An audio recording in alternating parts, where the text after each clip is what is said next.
Olá pessoal, tudo bem? Eu me chamo Roberto Regis Ribeiro, sou doutor na área da fisiologia, trabalho com as disciplinas focadas ao treinamento e fisiologia e vou falar um pouquinho para vocês hoje sobre hipertrofia. Eu queria que vocês admirassem aqui um físico de um cara extraordinário que é o Ronnie Coleman. Para todas as pessoas que trabalham com bodybuilder, com certeza conhecem essa pessoa e já viram essa pessoa nos palcos brilhando, e para aquela pessoa que nunca viu, realmente vai se impressionar com esse físico, né? São detalhes que são construídos aqui que impressionam, né? A gente poderia talvez citar aqui o volume de hipertrofia, ou seja, a hipertrofia que a gente está percebendo aqui no glúteo do Ronnie Coleman, o latíssimo de dorso, né, o quanto esse atleta aqui está desenvolvido. E a gente queria talvez entender um pouquinho mais como promover hipertrofia. Então, se a gente falar em hipertrofia, a gente fala sobre o músculo. E o músculo ele tem microestruturas, e essas microestruturas é que vão dar base para que você construa um físico como o de Ronnie Coleman, ou um físico do dia a dia, um dia a dia de praia, ou um dia a dia até mesmo para a saúde. Então, é interessante que nós conheçamos um pouco sobre a microestrutura do músculo, e dentro dessa microestrutura, então, nós temos aqui o músculo, nós temos o fascículo e nós temos a fibra muscular. E esse músculo, então, ele tem o tendão, a fáscia, que é constituída pelos tecidos conjuntivos, e nós temos aqui as miofibrilas, que são bastante importantes, ou seja, no processo, para que você entenda o que é uma hipertrofia sarcoplasmática, o que você é uma hipertrofia miofibrilar.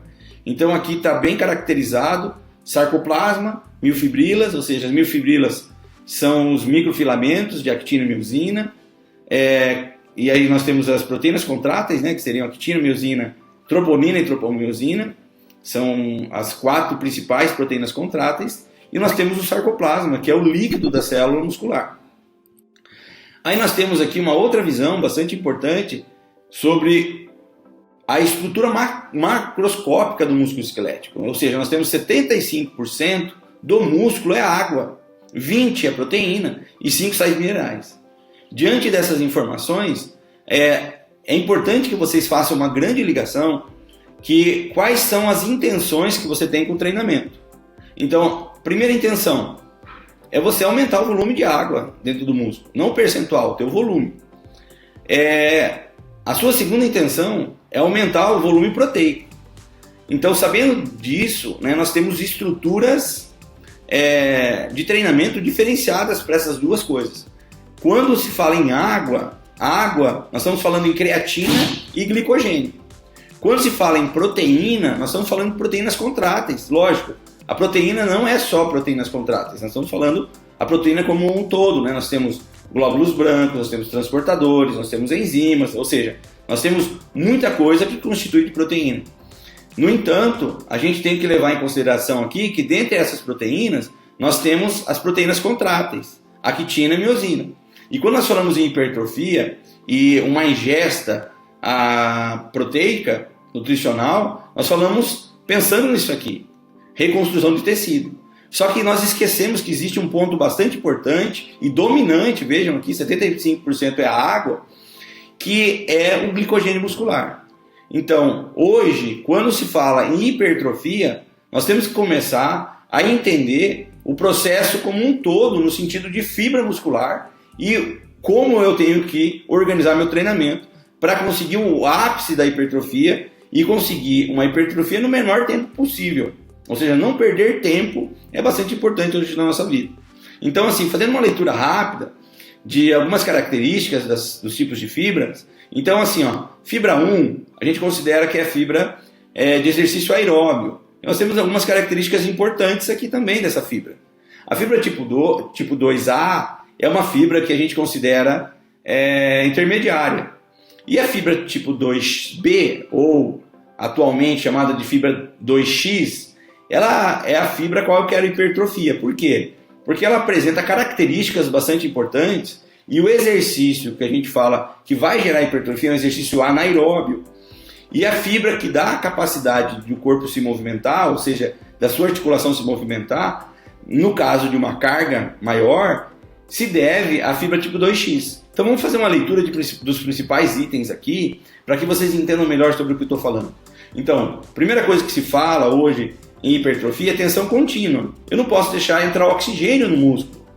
Por que não posso deixar entrar oxigênio no músculo? Porque senão eu vou estar estimulando uma via energética chamada via energética oxidativa, e essa via energética oxidativa, a intenção é outra quando se fala em treinamento.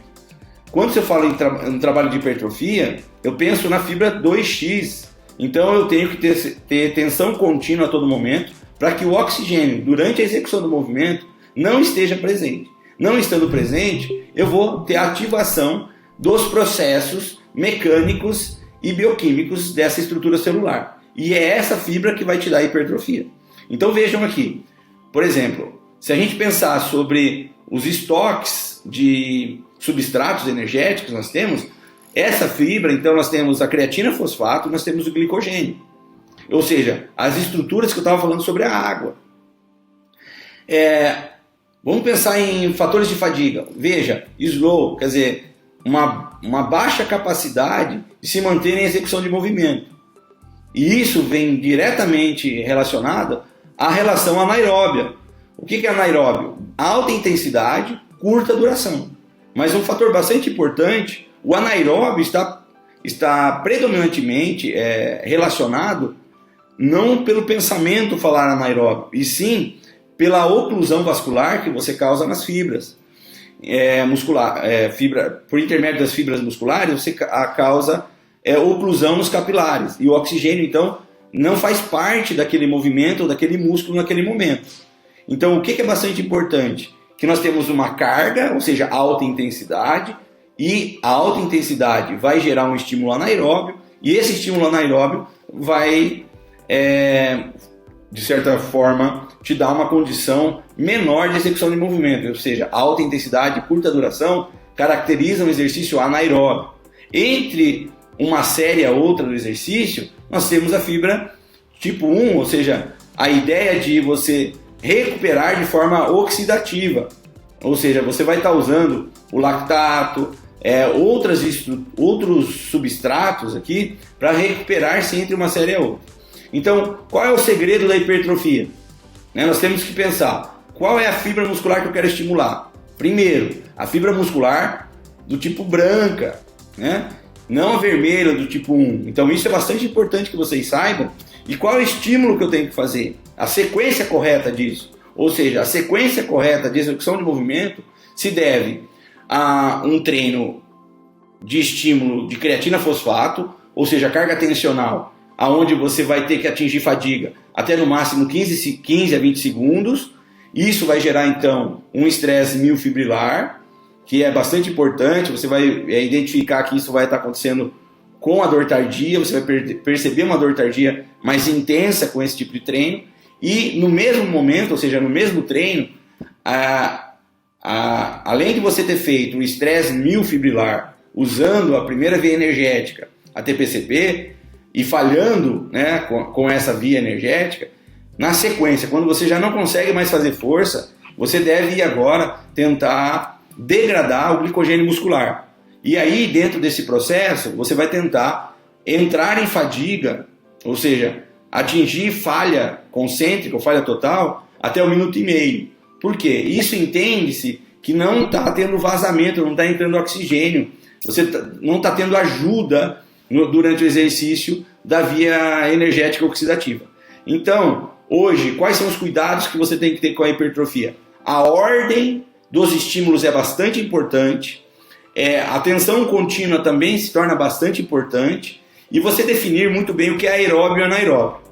Então, daqui uns dias eu vou falar um pouco mais sobre aeróbio e anaeróbio, e vocês podem acompanhar aqui o meu conteúdo e verificar que essa conversa fisiológica com a prática, ela tem que estar presente todos os dias.